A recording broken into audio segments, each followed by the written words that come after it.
Welcome to Man Does Tech, where I solve the problems you didn't even know you had. In this video, I will show how to make Kimchi Jjigae at home. Gather aged kimchi, pork belly or tofu, gochugaru, soy sauce, and stock.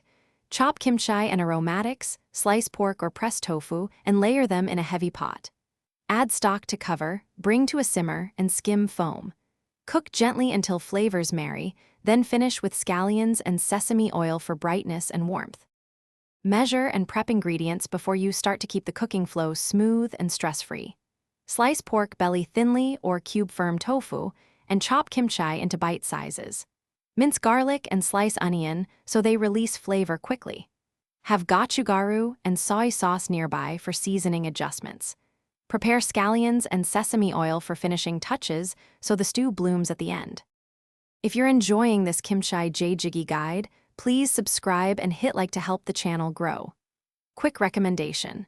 A book that can truly change how you think about money is The Simple Path to Wealth, which pairs well with learning simple, practical habits, like cooking at home.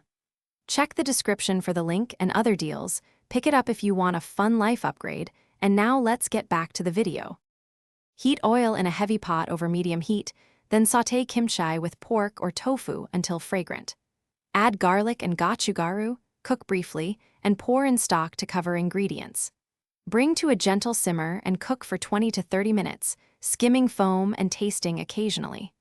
Add tofu near the end and finish with scallions and a drizzle of sesame oil for aroma and balance. Thanks for watching.